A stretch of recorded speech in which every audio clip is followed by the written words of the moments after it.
जातिवाद बंद करो, बंद करो, बंद करो, जातिवाद बंद करो, बंद करो, बंद करो। जातु माफी मांगो, माफी मांगो, माफी मांगो, आओ जातु माफी मांगो। माफी मांगो, माफी मांगो। 7 तारीख को राजस्थान विधानसभा के प्रतिपक्ष नेता टीकाराम जी जूली अलवर के एक राम मंदिर में गए थे पूजा दर्शन करने के लिए।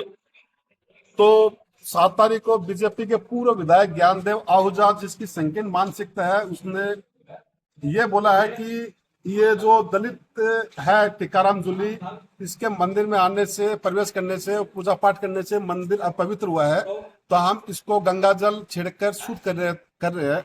अब मैं ज्ञानदेव आहूजा से ये पूछना चाहता हूँ कि ये मंदिर किसने बनाया? तेरे बाप दादा ने तो बनाया नहीं है, या तो किसी माइनॉरिटी ने, या दलित ने, या कोई सैनी समाज का, जो भी कुमाऊं समाज का जो चेजार है वो दलित है, उसने बनाया। उस टाइम पर ये मंदिर अपवित्र कैसे नहीं हुआ? आज ये अपवित्र कैसे हुआ है? तो हम ये ज्ञानदेव आहूजा से, सरकार से अपील करते हैं और आज माननीय उपखंड अधिकारी को राज्यपाल महोदय के नाम ज्ञापन दिया है। उसमें हमारी मुख्य मांग यह है कि संपूर्ण राजस्थान से ये ज्ञानदेव आहूजा ये माफी मांगे, वरना इसका जगह जगह काला मुख जहां भी दिखेगा इसका काला मुख करेंगे और इसको गधे पर बिठाने की पूरी कोशिश करेंगे। क्योंकि इसके बयान से संपूर्ण राजस्थान के जो भी माइनॉरिटी दलित है, उनकी भावना को, करोड़ों लोगों की भावना आहत हुई है। और ये आगे कोई व्यक्ति ऐसा घृणित कार्य न करे, क्योंकि ज्ञानदेव आहूजा ने जो टिप्पणी की है, जो गंगाजल छिड़का है वहां पर, उससे हमारी भावनाएं आहत है बिल्कुल। और कोई दूसरा व्यक्ति ऐसा घृणित कार्य न करे, इसलिए ज्ञानदेव आहूजा आप माफी मांगे, नहीं आपका मुंह काला करेगा। जहां कहीं भी ये दिखेगा इसका काला मुंह करेंगे और गधे पर बिठाने की पूरी कोशिश करेंगे। ये बोलता है कि दलित आने से मंदिर अपवित्र हुआ है, तो आज ये शुद्ध हो गया कि ये हमारे समझ से बाहर की बात है। और बीजेपी सरकार ने इनको कल संगठन ने अपनी पार्टी से निलंबित किया, उसके लिए हम उसका आभार व्यक्त करते हैं कि उन्होंने ऐसे आदमी को बीजेपी से बाहर का रास्ता दिखाया और इसको दोबारा पुनः इसमें पार्टी में शामिल न करें, इसके लिए भी हम अपील करते हैं। और ज्ञानदेव आहूजा संपूर्ण राजस्थान से माफी मांगे, हमारी पुरजोर मांग है। मेरे समाज के लोगों, जब तक तुम मंदिर में जाना बंद नहीं करोगे तब तक तुम्हारे साथ यहाँ होगा। हमारे देश के अंदर सबसे बड़ी पार्लियामेंट लोकसभा है।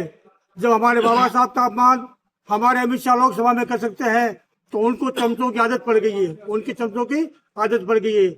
इनके पास कोई ये बेस नहीं है, इनके पास कुछ काम नहीं है, सिर्फ जातिवाद फैला रहे हैं, व्यवस्था फैला रहे हैं और हिंदू मुस्लिम कर रहे हैं।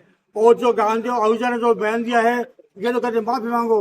इस सरकार में अगर दम है तो उसमें मुकदमा चलाना चाहिए। और बीजेपी सरकार बुलडोजर सरकार बोलते हैं, तो इस सरकार को चाहिए कि आहूजा के मकान को ध्वस्त किया जाए और ताकि दूसरा आदमी इस तरह की हिम्मत ना करे। मगर ये लोग सारे एक ही चट्टे बट्टे हैं। हमें जब तो बाबा साहब की बात नहीं मानेंगे साथियों। और हमारे जितने भी संगठन हैं, हमारे संगठन का फर्ज बनता है कि इनकी नीति और नीति पहचान लो और आने वाले समय के अंदर इनका वोटों में बहिष्कार करो। ये राज में हमारे वोट से बनते हैं और वोट बना करके राज बनाते हैं और राज बनने के बाद में जातिवाद बनाते हैं। और ये जातिवाद तभी खत्म होगा हम बाबा साहब की बात मानेंगे, महात्मा ज्योतिराव फुले की बात मानेंगे, हमारे महापुरुषों की बात मानेंगे, कबीर जी की बात मानेंगे।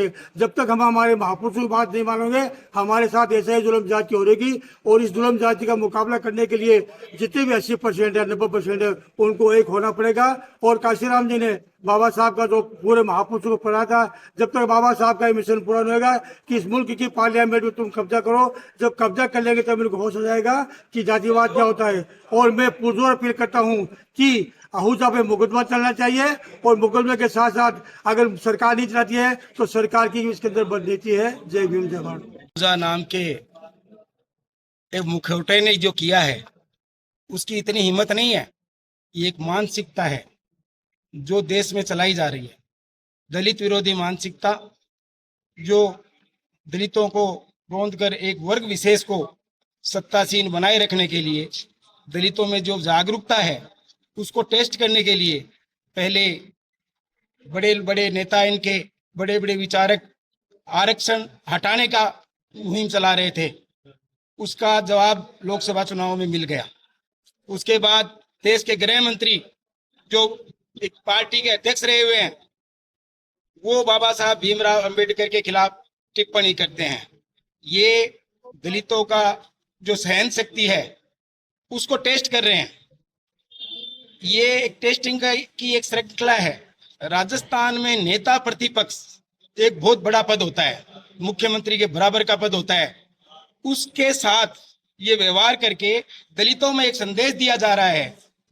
ये आहूजा कुछ नहीं है, आहूजा तो एक कैंडिडेट डमी है। इनका टेस्टिंग मीटर है ये तो, कि चेक करें कि भाई आपके इसकी हम ये दशा कर रहे हैं तो तुम्हारा मनोबल नीचे रखो, ज्यादा ऊंची आवाज करने की जरूरत नहीं है, तुम्हारे साथ भी वही होगा। मंदिर में कोई भी हिंदू जा सकता है। जब ये नारा लगाते हैं कि सब हिंदू एक हैं, सब बराबर हैं, तो चाहे वो दलित है चाहे किसी भी कास्ट का है, जो हिंदू है भगवान राम में आस्था रखता है, यदि कोई मुसलमान भी आस्था रखता है तो मंदिर में जाता है तो उसका एतराज नहीं होना चाहिए।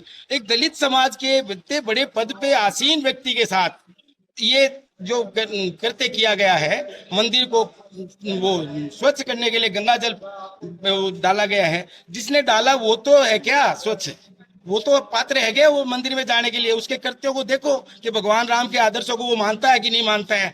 खाली नेतागिरी करने के लिए और दलितों को ये बताने के लिए, एक संदेश देने के लिए कि तुम्हारी स्थिति क्या है हमारे राज्य में, ये इसके लिए किया हुआ है और इसका हम विरोध करते हैं। ऐसे लोगों का, ऐसी मानसिकता का सबको बहिष्कार करना चाहिए, जिससे समाज में व्यवस्था न फैले। विपक्ष नेता प्रतिपक्ष टीकाराम जूली जी अलवर में श्री राम मंदिर में पूजा अर्चना करने गया था।